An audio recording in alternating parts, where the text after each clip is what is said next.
खम्मा घनी सबको। हमारे आरपीएससी के जितने भी लर्नर्स हमारे साथ हैं, सबका स्वागत करती हूँ अनअकैडमी पर, हमारे YouTube channel Unacademy live RPSC. आज हमारे साथ हैं ललित जैन सर, जिनको जोधपुर पृष्ठभूमि से आते हैं। 10 से 12 साल आरएएस और आईएएस के जो अभ्यर्थी हैं उनको पढ़ाने का एक्सपीरियंस है, और अभी हाल ही में इनका आरएएस मेंस का जो एग्जाम है वो इन्होंने क्लियर किया है। तो मैं स्वागत करती हूँ ललित सर आपका हमारे प्लेटफॉर्म पे। आप अपने बारे में जो बताना चाहें। हाँ जी सर, वो लर्नर्स को बताइए। हाँ जी, मैं जो है जोधपुर में कई सालों से पढ़ा रहा हूँ, ठीक है। और सर। आज जो है अनअकैडमी के इस प्लेटफॉर्म के माध्यम से जो है मैं स्टूडेंट को बताना चाहूंगा कि आप लोग कैसे तैयारी करें। क्योंकि कई बार स्टूडेंट पूछते हैं कौन सी बुक्स पढ़नी है, क्या करना है, ठीक ना। तो उसमें बहुत कंफ्यूजन रहता है और बहुत सारे स्टूडेंट्स जो है सिर्फ बाजार में मिलने वाली सस्ती गाइड्स जो है उसको पढ़ के ही अपनी तैयारी को मान लेते हैं कि हमारी तैयारी पूरी हो गई है, ठीक है ना। तो इस संदर्भ में एक तो मैं कहूंगा कि जो ऑथेंटिक बुक्स हैं उनसे आप स्टार्ट करें।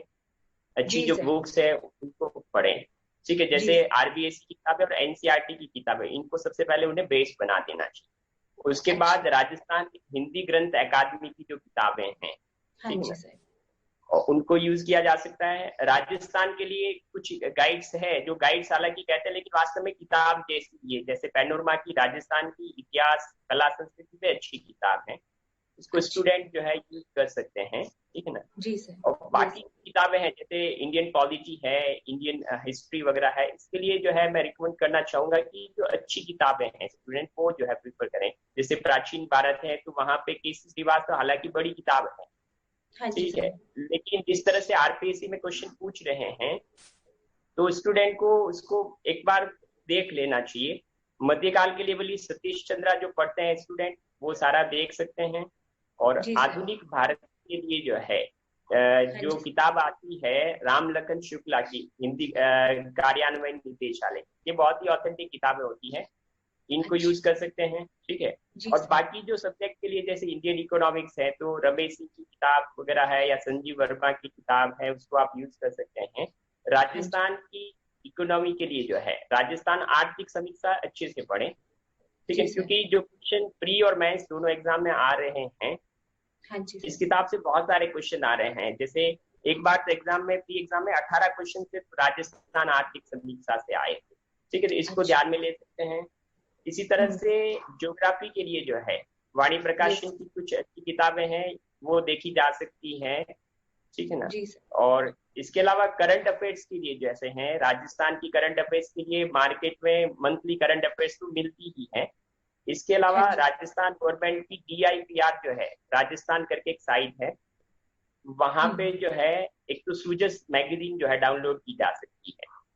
इसके अलावा वो लोग डेली अपडेट्स डालते हैं, तो ये दो चीजें आप देख के भी अपनी जो है तैयारी को और अच्छा कर सकते हैं। विशेषकर जो मेंस के लिए हैं वहाँ पे कई आर्टिकल्स वगैरह आते हैं वो अच्छे से जो है आप लोग देख सकते हैं, ठीक है। तो ये चीजें की जा सकती हैं। और मेंस के लिए भी अगर जो है ना आपको कोई टॉपिक जैसे है, सबसे पहले तो मैं ये बता दूं कि आपको सिलेबस टू द पॉइंट ही जाना है, क्योंकि कई स्टूडेंट मैंने ऐसे देखे हैं कि हिस्ट्री उठा ली तो हिस्ट्री पूरी पढ़ लेंगे, ठीक है, जियोग्राफी उठा ली तो जियोग्राफी पढ़ लेंगे, ऐसे नहीं जाना है।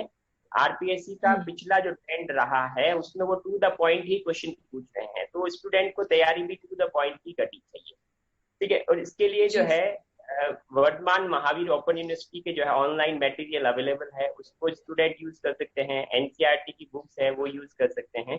और कोई टॉपिक अगर आपको नहीं मिलता है तो इक्यू के भी जो है मटेरियल काफी उपलब्ध है, ठीक है। तो जहां तक मार्केट में गाइड्स पे डिपेंड रहने की बात आती है तो ये मेरे ख्याल से थोड़ा सा हानिकारक हो सकता है। स्टैंडर्ड बुक्स पढ़िए, ठीक है ना, तो ये आपकी तैयारी में काफी हेल्पफुल रहेगा। जी सर। और सर स्टूडेंट्स जैसे तैयारी करते हैं आरएस प्रीलिम्स की और मेंस की, तो उनका डाउट रहता है पहले प्री की करें मेंस की करें या दोनों की एक साथ करें, तो वो तैयारी उनको किस तरीके से अपनी तैयारी को स्ट्रेटेजाइज करना चाहिए, मतलब क्या उनकी स्ट्रेटेजी होनी चाहिए, उसके बारे में प्लीज गाइड कीजिए। अच्छा क्वेश्चन है। देखिए ऐसा है कि अभी जिस तरह से एग्जाम में क्वेश्चन प्री में आ रहे हैं, ठीक है, तो उनके क्वेश्चन पूछने के तरीके धीरे धीरे काफी चेंज हो चुके हैं। प्री में ही पूरे कॉन्सेप्ट वाले क्वेश्चन आ रहे हैं। यानी आप प्री की तैयारी करना चाहते हैं तो तो आपके कॉन्सेप्ट सारे क्लियर होना चाहिए। जैसे मान लो आप इंडियन ज्योग्राफी या वर्ल्ड ज्योग्राफी पढ़ रहे हैं, ठीक जी है, सर। आप प्री के अंदर ही उसको इस तरह से पढ़ लीजिए कि मेंस के जो है ज्योग्राफी वगैरह ये सब्जेक्ट तो प्री में ही साथ में तैयार हो जाए, ठीक है। अगर आप सिर्फ पहले प्री की तैयारी करना चाहते हैं तो हाँ हिस्ट्री जी। हुआ, ज्योग्राफी हुआ, इंडियन पॉलिटी हुआ, ठीक है, जी सर। इकोनॉमिक्स हुआ, इसके जो कौन सब्जेक्ट टॉपिक जो कॉमन है वो सारे तो जी इस तरह से पढ़िए कि मेंस में फिर वो पढ़ने की जरूरत न रहे, ठीक है। जी और सर। फिर जो है आप साथ में चाहें तो जो मेंस के लिए जैसे समाज शास्त्र के हैं, एथिक्स के हैं, ठीक है, हम्म। इनको तैयार कर सकते हैं, ठीक है अच्छा। ना। जी इस सर। संदर्भ में एक और एडवाइस मैं स्टूडेंट को देना चाहूंगा कि जो है हाँ जो भी जी। करें उसको एक बार तो जस्ट रीड कर लें, सेकेंड टाइम में उसके शॉर्ट नोट्स जरूर बनाएं, ठीक है। जैसे इस अच्छा। बार के एग्जाम में मैंने जो है लास्ट 7 दिन यही काम किया कि मेरे पास जो डिटेल में नोट्स थे उनको मैंने हाँ जी। माइक्रो नोट्स की तरह कन्वर्ट किया था। और अच्छा। मेरी ये रणनीति रही थी कि एग्जाम से 1 घंटे पहले पूरा पूरा जो उस दिन का जो एग्जाम का पेपर है उसका पूरा सिलेबस मेरा एक बार वापस आंखों से निकल जाए। और अच्छा। ये अच्छा। करने से मुझे ये फायदा हुआ कि बहुत सारी चीजें वैसी की वैसी एग्जाम में मेरे सामने आई और मैं आसानी से कर सका था, कर ठीक है। पाए तो आपके हाँ। पास प्री एग्जाम में भी और मेंस एग्जाम में भी शॉर्ट नोट्स हमेशा होने चाहिए। इससे दो अच्छा। फायदे हैं कि एक तो होगा कि हाँ आपके सामने रहेगा कि हाँ मैंने एक बार सारा सिलेबस देख लिया है, और दूसरा जी ये सर। रहता है कि एक बार जब स्टूडेंट अपने हाथ से कोई चीज लिख देता है हाँ जी तो सर। उसके दिमाग में जाके वो छप जाती है। वास्तव में अपने दिमाग की एक प्रोसेसिंग सिस्टम होता है कि उसके अंदर बहुत धीमी गति से चीजें अंदर जाती हैं। आप जी सिर्फ सर। जस्ट थ्रू पढ़ते जाते हैं तो वो उसमें सारा सारा जो है दिमाग में नहीं जाता, ठीक है। अच्छा। आप एक अच्छा। बार लिखेंगे तो आपको दिमाग को जो है मगअप करने के लिए थोड़ा सा टाइम मिल जाता है। तो इसलिए अच्छा। नोट्स बनाना मेरे हिसाब से बहुत ही जरूरी है इस तैयारी में। जरूरी है। तो जब आप जी नोट्स सर। बना लेंगे तो मेरे ख्याल से प्री और मेंस की तैयारी दोनों हो जाएगी, क्योंकि नोट्स आप जब बना रहे हैं आप कुछ लिख रहे हैं तो आप तभी लिखोगे हाँ जब जी। आपका वहां पे कॉन्सेप्ट क्लियर हो जाएगा। और आपका कॉन्सेप्ट अगर क्लियर है तो मेरे ख्याल से मेंस की तैयारी भी वहां पर हो गई है। होगी। अच्छा। जी सर, कुछ हमारे लर्नर्स का डाउट होता है जैसे प्रीलिम्स में तो एमसीक्यूज की प्रैक्टिस कैसे करें, पहले करनी है या पहले कंटेंट पढ़ना है, दूसरा मेंस में आंसर राइटिंग, तो वो आपने मतलब उसके लिए आप गाइड कीजिए स्टूडेंट्स को कि आंसर राइटिंग पे कितना वेटेज उनको देना है, एमसीक्यूज की प्रैक्टिस पे कितना टाइम अपना डिवोट करना चाहिए और वो कैसे कर सकते हैं उसको। हाँ, मैंने बहुत सारे स्टूडेंट देखे हैं कि एग्जाम के लास्ट 2-3 महीनों में सिर्फ एमसीक्यू पे ही डिपेंड हो जाते हैं। और हाँ जी सर। रिजल्ट भी मैंने उन लोगों के देखे हैं हर बार कि रिजल्ट इतने अच्छे नहीं आए हैं जो लास्ट के दो तीन हम्म। महीने जो है उन्होंने वही किया है, ठीक है। तो वास्तव में एमसीक्यू पे आपको तब जाना चाहिए जब आपका एक बार सब्जेक्ट पूरा पढ़ लिया जा चुका है। और एक बार नहीं, वास्तव में आपको कम से कम जो है 2 या 3 बार सब्जेक्ट जब क्लियर हो गया है तो उसके बाद पेपर हम्म। को जो है चेक करना। हाँ, ये कर सकते हैं कि आपने मान लो कोई एक चैप्टर पढ़ लिया है, ठीक है, अब वो जी सर। चैप्टर आपने एग्जाम के अकॉर्डिंग पूरा ढंग से पढ़ा है या नहीं पढ़ा है, ये चीज को हम्म। चेक करने के लिए उस चैप्टर से क्या एग्जाम में क्वेश्चन आए हैं वो जस्ट एक बार हम्म। देख लीजिए, जिससे आपको पता चलेगा कि आप अच्छा। क्या पढ़ रहे हैं और एग्जाम में क्या पूछा जा रहा है। तो वहां कहीं अगर गैप है जी। तो आपको फिर अपने पढ़ने की जो रणनीति है उसको चेंज करना चाहिए। अच्छा। अच्छा। और रही बात मेंस में आंसर लिखने की, तो हाँ जी मेंस सर। में आंसर राइटिंग जो है बहुत ही जरूरी है, ठीक है ना। क्योंकि जी मैंने यहाँ सर। पे जो है टेस्ट सीरीज की भी जो है यहाँ पे चला है लोगों के लिए, तो मेरे स्टूडेंट जो कई रहे हैं, ठीक है, हाँ तो जी सर। 5 स्टूडेंट थे, 5 में से 4 लोग जो है उन्होंने भी मेंस एग्जाम क्रैक किया है। और उसका अच्छा। जो है सबसे बड़ा रीजन यही रहा कि उन्होंने मेंस में जो बहुत अच्छे से तैयारी की, मतलब उन्होंने आंसर राइटिंग पे बहुत फोकस किया था, ठीक है। हम्म। आंसर राइटिंग करने से क्या होता है कि आपको एक तो जो है आंसर कैसे फॉर्मेट करना है एग्जाम में वो प्रैक्टिस हो जाती है। और जी दूसरा सर। ये चीज हो जाती है कि आपको पता चल जाता है कि यहाँ पे अभी भी हमारा जो है टॉपिक कमजोर पड़ा हुआ है, तो वहां आपको हम्म। तैयार करने का मौका मिल जाता है। और तीसरा ठीक है। कि आप जब आंसर राइटिंग करते हैं तो आपके जो भी टीचर है या जो गाइड करने वाले हैं वो आपको बता सकते हैं कि अभी हम्म। यहाँ पे और सुधार करने की जरूरत है। जैसे मेरे जरूरत स्टूडेंट है। बहुत सारे थे तो उनको मैंने बताया कि आपको जो है अपने आंसर में किस तरह से मैप बनाना चाहिए, किस तरह से कहीं ग्राफ या हम्म। कोई जो है चार्ट बनाने की जरूरत है, ये सब चीजें करने की बहुत जरूरत होती है। और ये अच्छा। चीज तभी अच्छा। आएगी जब आप बार बार प्रैक्टिस करेंगे। मतलब आपने पांच बार दस बार। टेस्ट किए और उसमें ही जो है सारी चीज सुधर जाए ऐसा नहीं है। आपको 15, 20, 25 अच्छा। जितना मैक्सिमम टेस्ट लिखेंगे उससे जो है फायदा होता जाएगा, आपकी स्किल धीरे धीरे बहुत सुधरती जाएगी। अच्छा अच्छा, जी सर। तो मतलब आंसर राइटिंग का प्रैक्टिस का एक बहुत अहम रोल है मेंस के अंदर अच्छा स्कोर करने के लिए। और सर हम्म। जैसे अभी जिनका मेंस क्लियर हो गया है, जैसे आपने मेंस क्लियर किया है और भी बहुत सारे अभ्यर्थियों का मेंस क्लियर हुआ है, तो इंटरव्यू के लिए आप क्या गाइड करना चाहेंगे उनको, इंटरव्यू की तैयारी कैसे करें? हाँ, इंटरव्यू के लिए देखिए जो है सबसे पहली चीज तो ना आपको आपका बायोडाटा जो है अच्छे से तैयार करना है। ठीक है, जी सर। स्टूडेंट कई बार ये देखते हैं कि मैं जो है ये सब्जेक्ट भी तैयार कर लूँ, वो सब्जेक्ट भी तैयार कर लूँ या अपनी नॉलेज बढ़ा दूँ। देखिए नॉलेज ऑलरेडी पहले से टेस्ट हो चुकी है, जी सर। वास्तव में ये आपकी पर्सनैलिटी का टेस्ट है। तो सबसे पहली हाँ चीज जी। है कि जो है आप अपने बायोडाटा को तैयार कर लीजिए, क्योंकि होता क्या है जी कि सर। बायोडाटा का क्वेश्चन आपसे कोई पूछ लिया गया और वहां पे आपको ढंग से आंसर नहीं आया तो आपका जो कॉन्फिडेंस है वो लूज हो जाएगा। ठीक है, हम्म। बाकी वहां पे अगर क्वेश्चन नहीं आता है तो कोई प्रॉब्लम नहीं होती है। ठीक जी है ना, सर। तो जी सर। एक तो बायोडाटा तैयार कर लीजिए।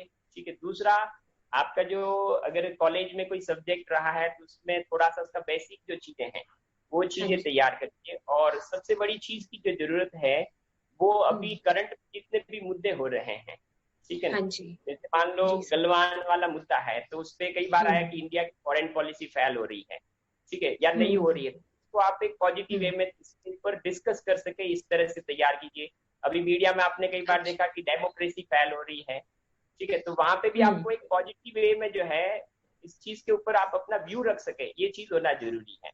क्योंकि जहाँ पे अच्छा अच्छा। कॉन्सेप्ट आपके व्यू के क्वेश्चन है वो क्वेश्चन अगर आप हम्म। अच्छे से इंटरव्यू पैनल के सामने स्पष्ट कर लेते हैं तो आपको मेरे ख्याल से बहुत अच्छे नंबर मिल सकते हैं, भले आपको फैक्चुअल अच्छा। क्वेश्चन नहीं आते हैं। तो ये चीजें जो हम्म। है आप इसको तैयार करने के लिए भी एक तरीका है कि हम्म। जो लोग मेंस एग्जाम क्लियर किए हैं वो लोग अपना एक ग्रुप तैयार कर लें। ठीक जी है, सर।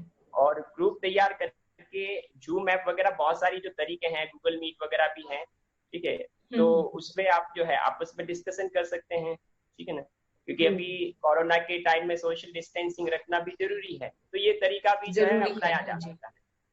ठीक है, तो अपनाया ये जा तरीका, सकता है। और अगर एक दो ही है साथ में रह रहे हैं तो अपने हिसाब से कर सकते हैं, बाकी अगर 5-6 लोग 7-8 लोग मिलकर जो है इस तरह से ग्रुप डिस्कशन कर लेंगे तो काफी अच्छे सारे टॉपिक जो है तैयार हो जाएंगे। वहां पे जो कॉन्सेप्ट की अगर कहीं पे कमजोरी होगी तो वो मजबूत हो जाएगी। हाँ जी। अभी सर अनअकैडमी पे भी इंटरव्यू हम लॉन्च कर रहे हैं आरएएस मेंस में, जिन्होंने स्टूडेंट्स ने क्रैक किया है उन्होंने, तो वो सोशल हम्म डिस्टेंसिंग को मेंटेन करते हुए, तो वो ऑनलाइन प्लेटफॉर्म का अब हम कोरोना कोविड-19 के बाद बहुत अच्छे से यूटिलाइज कर सकते हैं। तो आपको हम्म क्या लगता है कि ऑनलाइन हमारा प्लेटफॉर्म है अनअकैडमी, अभी हम इंटरव्यू, जैसे अभी मैं आपसे बात कर रही हूँ तो हमारे जो अभ्यर्थी हैं वो सभी दे पाएंगे इंटरव्यू हमारे प्लेटफॉर्म पे, और बाकी सभी तैयारी में भी, प्रीलिम्स की तैयारी हो, मेंस की तैयारी हो या इंटरव्यू की तैयारी हो, उसमें आपका क्या विचार है कि ऑनलाइन प्लेटफॉर्म एक कैसे बहुत अच्छी भूमिका निभा सकता है उसके अंदर स्टूडेंट्स की हेल्प करने के लिए? देखिए इसमें ऐसा है कि जो है स्टूडेंट कई लोग ऐसे हैं जो सेल्फ रूप से तैयार करते हैं, कई लोग ऐसे हैं जो कोचिंग तक नहीं पहुंच पाते हैं, या फिर कई लोग जी ऐसे सर। होते हैं जो मान लो शहर में आके रहे तो उनके लिए काफी जो है शहर महंगा हो जाता है। ठीक है, तो जी सर। उनके लिए जो है अगर ढंग से जो है टीचर मिलते हैं तो ये ऑनलाइन प्लेटफॉर्म बहुत ही अच्छा होता है, क्योंकि आप इससे होता क्या है, प्रॉब्लम ये होती है कि जो है कई बार हम कई चीजें अपने से तैयार कर सकते हैं। जैसे मैं मेरी ही बात बताता हूँ, हाँ ठीक है, जी सर। मैं ग्रामर कभी पढ़ता नहीं हूँ और मेरे पास इतना कभी टाइम नहीं होता कि मैं किसी ढंग के टीचर से इंग्लिश ग्रामर पढ़ लूँ। ठीक है, तो मेरे को हम्म। ध्यान है कि हर बार वहां पे नंबर कमजोर आते हैं, ठीक है, लेकिन मुझे हाँ ध्यान था हाँ। कि मैं दूसरी चीजों से निकालूंगा। लेकिन हम्म। अगर आप पूरा अपना गोल ही आरएस बना रखा है, ठीक है, और आप हम्म। मेरी तरह की रणनीति अपनाएंगे तो हो सकता है आपकी रैंक डाउन हो जाए। ठीक है, तो हम्म। ऐसी स्थिति में अगर आपके पास ऑनलाइन प्लेटफॉर्म में भी जो है, क्योंकि ऑनलाइन प्लेटफॉर्म कई स्टूडेंट के लिए काफी सस्ता भी रह जाएगा, ठीक है, जी और सर। हाँ, तो उस तरीके से क्या हो सकता है कि आपका कोई भी सब्जेक्ट जो है कमजोर है मान लीजिए, ठीक जी है, सर। तो उसकी तो कम से कम कर ही लीजिए। ठीक है, और होता यह है कि आप अगर कोचिंग लेते हैं तो उससे आपके कॉन्सेप्ट सारे क्लियर हो जाते हैं, नहीं तो होता है कि स्टूडेंट को कॉन्सेप्ट तैयार करने में बहुत ज्यादा टाइम चला जाता है। टाइम चला जाता है, जी सर। तो वो जी सर। टाइम को जो है बचाया जा सकता है, और जी इसके लिए सर। अभी जो ये कोरोना का समय है तो उस समय ऑनलाइन प्लेटफॉर्म काफी यूजफुल हो सकते हैं। हाँ जी, टाइम और मनी सेव कर सकते हैं स्टूडेंट्स, उनको अपना घर छोड़ के आने की जरूरत नहीं है, घर पर ही एजुकेशन उनको मिल जाएगी। ठीक है मिल सर। जाएगी। और सर आप कोई टिप्स एंड ट्रिक्स अपने स्टूडेंट्स को, कोई अपना एक्सपीरियंस आप शेयर करना चाहते हो जिनका स्टूडेंट्स को ध्यान रखना चाहिए अपनी तैयारी के समय? हाँ, तैयारी के समय स्टूडेंट को जो है 2-3 चीजें ध्यान रखनी है हाँ कि जी सर। एक तो आपको जो है हमेशा सेल्फ मोटिवेटेड रखना होगा। हम्म। ये जी चीज जो सर। है स्टूडेंट में मैं कई सालों से यहाँ देख रहा हूँ कि हम्म। उनको बाहर से मोटिवेट करने की जरूरत पड़ रही है। अगर आपको बाहर से मोटिवेट करने की जरूरत पड़ रही है, मतलब आपकी तैयारी जो है सही तरीके से नहीं चल रही है। यानी हम्म। आपको अगर इस फील्ड में उतरना है सिविल सर्विस के एग्जाम में, तो सबसे पहले आपको सेल्फ मोटिवेट होना ही सीखना होगा। हाँ ठीक जी है, सर। एक हाँ ये जी। चीज ध्यान देने की जरूरत है। हम्म। ठीक है ना, क्योंकि मोटिवेट होने के बाद फिर कॉन्फिडेंस की बात आती है। ठीक जी है ना, सर। स्टूडेंट देखता है कि होगा नहीं होगा, होगा नहीं होगा, तो इसमें क्या होता है कि जब इस तरह की विचारधाराएं आने लगती हैं, हाँ जी सर। उस समय स्टूडेंट का ब्रेन एक लेवल तक ही काम करने लगता है। उसकी हाँ। एनर्जी, जहां तक मेरा मानना है, एक लेवल पे हम्म। डाउन हो जाती है और वो जो डाउन है हो अपने जाती माइंड का पूरा यूज नहीं कर पाता है। है। जी ठीक सर। है, जी सर। तो आप अपना पूरा कॉन्फिडेंस के साथ रहिए और कोई ऑप्शन मत सोचिए। जब तैयारी कर रहे हैं तो सिर्फ हम्म। एक ही जो है टारगेट रखिए कि मुझे सिर्फ यही अच्छा। करना है। क्योंकि मैंने बहुत सारे स्टूडेंट को देखा कि चलो हम्म। कुछ नहीं, ये सिविल सर्विस नहीं होगी तो हम ये जॉब कर लेंगे, ये पढ़ाना कर लेंगे। ठीक है, तो हम्म। ये चीज जो है दिमाग से आप निकाल लीजिए। आपको सिर्फ यही ध्यान में रखना है कि मेरा जिंदगी का सिर्फ एक ही गोल है, मुझे सिर्फ आईएएस या आरएस ही बनना है, मुझे और कुछ नहीं करना है। ठीक है, ये जी तरीके सर। से अगर तैयारी करते हैं तो आपकी तैयारी जो है उसका लेवल बहुत ही अच्छा हो जाएगा। जी सर। जी सर। ठीक है। So thank you so much sir, आपने इतना टाइम दिया। मुझे लग रहा है आपका जो अनुभव है हमारे अनअकैडमी के लर्नर्स को बहुत ज्यादा काम आने वाला है। आपने पूरा डिटेल्स में बताया है बुक लिस्ट कौन सी फॉलो करनी चाहिए, और हमें इंटरव्यू की तैयारी कैसे करें, मेंस की कैसे करें, प्रीलिम्स की कैसे करें। और सर की भी खुद की 2 बुक्स हैं, सर ने 2 बुक्स लिखी हुई हैं, हमारे लर्नर्स उसको यूज कर सकते हैं इंडियन कॉन्स्टिट्यूशन हाँ, के ऊपर, और इंडियन इसके साथ साथ कॉन्स्टिट्यूशन भी है। राजस्थान की आर्थिक समीक्षा के ऊपर। तो वो बहुत अच्छी बुक्स है, हमारे लर्नर्स फॉलो कर सकते हैं। और धन्यवाद सर, बहुत बहुत आपको भी धन्यवाद, आपने खूब खूब बहुत अपना धन्यवाद, टाइम दिया। आपको भी खूब धन्यवाद। ठीक है, हाँ थैंक जी यू। सर। ठीक है, ओके, धन्यवाद सबको। ठीक है, thank you. Thank you. Okay sir, thank you.